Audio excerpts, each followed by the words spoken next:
कैलाश पर्वत धरती का ऐसा पर्वत है जहां पर इस आधुनिक युग में आज तक कोई नहीं चढ़ पाया है। यह बात कहां तक सच है, आज हम लोग इसके ऊपर बात करेंगे। जैसा कि तिब्बत वासियों का कहना है कि संत श्री मिलारेपा जी ने कैलाश पर्वत पर चढ़ाई की थी, कि ऐसा कहा जाता है कि मिलारेपा जी इस चढ़ाई में सफल रहे।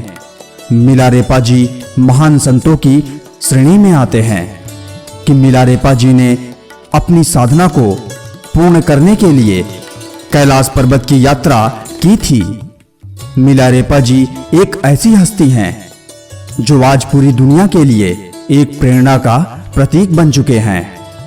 पूरी तिब्बत की नगरी इन जैसे संतों को पाकर धन्य हो गई है। ऐसा कहा जाता है कि तिब्बत की भूमि पर ऐसे कई संत हुए जिन्होंने अपने जीवन में कई महान कार्य किए हैं। तिब्बत की धरती शिक्षण और मानवीय चेतनाओं के लिए समर्पित है। ऐसा कहा जाता है कि इस धरती ने कई महापुरुषों को जन्म दिया है जिन्होंने अपना संपूर्ण जीवन का पूरा भाग लोक कल्याण के लिए समर्पित कर दिए। कैलाश पर्वत की यात्रा के लिए मिलारेपा के गुरु मारपा ने आज्ञा दी थी। मारपा चाहते थे कि मिलारेपा अपनी पूरी शिक्षा प्राप्त करें, इसी कारण से इनको कैलाश पर्वत की यात्रा करनी पड़ी। मिलारेपा जी अपने गुरु जी की आज्ञा लेकर वहां से अपनी कैलाश यात्रा शुरू कर दी। ऐसा माना जाता है कि इनकी इस यात्रा में कुछ और भी संत थे।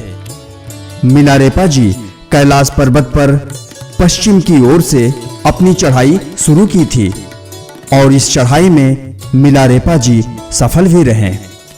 अब यहाँ पर एक बहुत रोचक घटना घटती है, तो आइए इस घटना के बारे में जानते हैं। इसी यात्रा के दौरान मिलारेपा जी को एक बौद्ध धर्म के प्रचारक नरोवान जी मिलते हैं। नरोवान जी अपने धर्म के जाने माने विशेषज्ञ माने जाते थे। जब वे मिलारेपा जी से मिले तब इन्होंने मिलारेपा जी से इनके धर्म के बारे में पूछा, तो इन्हें पता चला मिलारेपा जी बौद्ध धर्म के थे।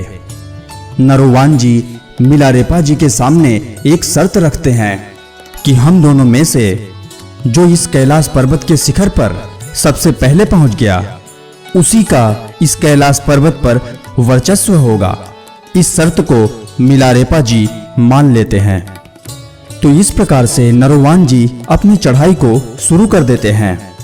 यहाँ तक कि वे पर्वत के शिखर के काफी नजदीक पहुंच चुके थे और मिलारेपा जी अभी तक अपनी चढ़ाई शुरू नहीं की थी। मिलारेपा जी निश्चिंत होकर सो गए थे। इन्हें याद भी नहीं था कि इन्हें इस पर्वत पर चढ़ाई करनी है। फिर इनके किसी अनुयायी ने इन्हें जगाया और कहा कि नरोवान जी शिखर के काफी नजदीक पहुंच गए हैं। इसके बाद मिलारेपा जी ने बहुत तेजी से अपनी चढ़ाई शुरू की और अंत में मिलारेपा जी सबसे पहले शिखर की चोटी पर पहुंच जाते हैं। नरोवान जी यह देखकर चकित हो जाते हैं और मिलारेपा जी से अपने अंदर हुए अहंकार के कारण माफी मांगी। इसीलिए कहा जाता है कि कैलाश पर्वत सभी धर्मों का जन्मदाता है। यहीं से सभी धर्मों का जन्म होता है और सभी धर्मों के गुरु भगवान भोलेनाथ हैं। तो आज इस कैलाश पर्वत के रहस्य को यहीं पर विराम देते हैं और मिलते हैं अगले वीडियो में ऐसे ही रोचक कहानी और विज्ञान को लेकर। तब तक के लिए जय हिंद, जय भारत।